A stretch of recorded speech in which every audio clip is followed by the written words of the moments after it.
இயேசுவின் மந்தை ஊழியங்கள் வழங்கும் இன்றைய வேத ஆராய்ச்சி வழங்குபவர் சகோதரர் ஜான் பெஸ்லி. ஆண்டவராகிய இயேசு கிறிஸ்துவின் ஈடு இணையற்ற நாமத்தினாலே உங்கள் அனைவருக்கும் அன்பான வாழ்த்துக்கள்.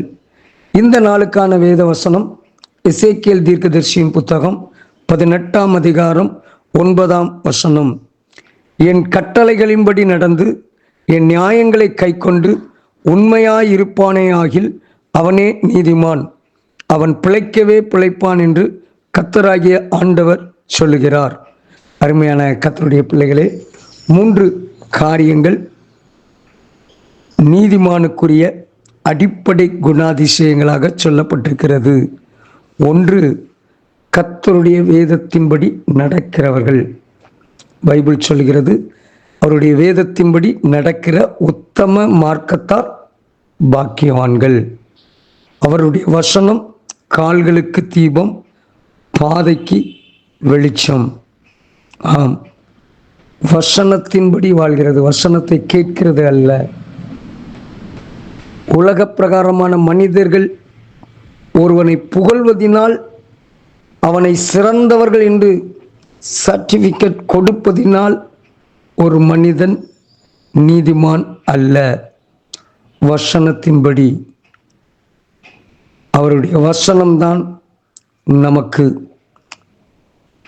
மகிமையையும் கனத்தையும் தேவனிடத்திலிருந்து வருகிற ஆசீர்வாதத்தையும் கொடுக்கிறது.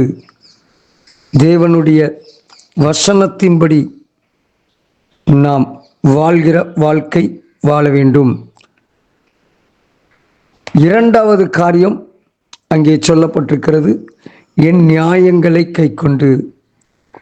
மனுஷனுக்கென்று சில நியாயங்கள் உள்ளன, மனுஷனுக்கென்று சில கட்டளைகள் உண்டு.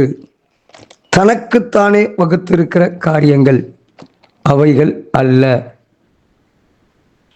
தேவன் நமக்கு நியமித்திருக்கிற நியாயத்தின்படி, அந்த நியாயம் வசனத்தின் அடிப்படையில். அங்கே வசனம் சொல்லுகிறது, சங்கீதம் 103:17, கர்த்தருடைய கிருபையோ அவருக்கு பயந்தவர்கள் மேலும், அவருடைய நீதி அவர்கள் பிள்ளைகளுடைய பிள்ளைகள் மேலும் அனாதியாய் என்றென்றைக்கும் உள்ளது, நித்திய காலமாய். அதனால்தான் சங்கீதக்காரன் 104:34 சொல்லுகிறார், நான் அவரை தியானிக்கும் தியானம் இனிதாயிருக்கும். அவருடைய வசனத்தை தியானித்து அந்த வசனத்தை காட்டுகிற பாதைகளிலே நடக்கிறவர்கள் பச்சையான ஒலிவ மர கன்றுகளைப் போல் இருப்பார்கள். 3வது வசனம் நமக்கு கற்றுக் கொடுக்கிறது, உண்மையாயிருப்பானேயாகில். கட்டளைகளின்படி நடக்க வேண்டும், அவருடைய நியாயங்களை கைக்கொள்ள வேண்டும். 3வது,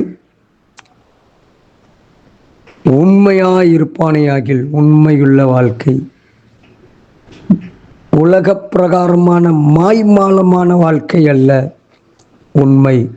உண்மையுள்ளவன் பரிபூர்ண ஆசீர்வாதம் பெறுவான். வேதம் நமக்கு உண்மையை குறித்து, ஆண்டவருக்காக உண்மையாய் வாழ்ந்த தாவீதை குறித்தாக இருக்கலாம், மோசேயை குறித்தாக இருக்கலாம், யோபுவை குறித்தாக இருக்கலாம், ஆபிரகாமை குறித்தாக இருக்கலாம். அவர்களை எல்லாம் கர்த்தர் என்னுடைய தாசன் என்று சொல்லுகிறார். நான் என்னால் நேசிக்கப்படத்தக்கவன் என்று சொல்லுகிறார். தானியேலை பார்த்து என் தாசன், எனக்கு பிரியமானவன் என்றெல்லாம் சொல்லுகிறார்.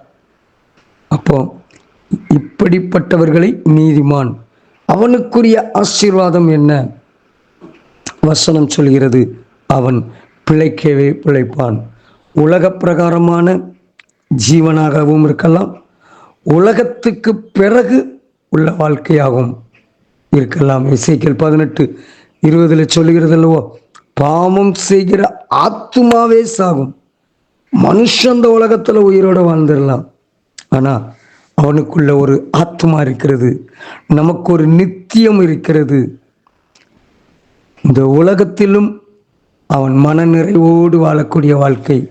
இந்த உலகத்தில் மாத்திரமல்ல, உலகத்திற்கு பிறகு உள்ள வாழ்க்கையிலும் மகிழ்ச்சியோடு வாழக்கூடிய ஒரு அனுபவம். கர்த்தாவே, நீர் நீதிமானை ஆசீர்வதித்து காருண்யம் என்னும் கேடகத்தினால் அவனை சூழ்ந்து கொள்கிறீர்.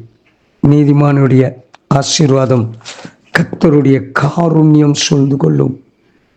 ஆகவே வசனத்தின்படி வாழ்ந்து அவர் நமக்கு காண்பிக்கிற பாதையில் சென்று உண்மையாயிருப்போம். நாம் நீதிமான் மாத்திரமல்ல, அவரால் ஆசீர்வதிக்கப்பட்டு நித்தியத்திற்கு சொந்தமாவோம். ஜெபிப்போம். அன்பின் தகப்பனே, உம்முடைய கட்டளையின்படி நடக்க, உம்முடைய நியாயங்களை கைக்கொள்ள, உண்மையான வாழ்க்கை வாழ எங்களுக்கு உதவி செய்யும். கர்த்தர் உங்களை ஆசீர்வதிப்பாராக. God bless you. Amen.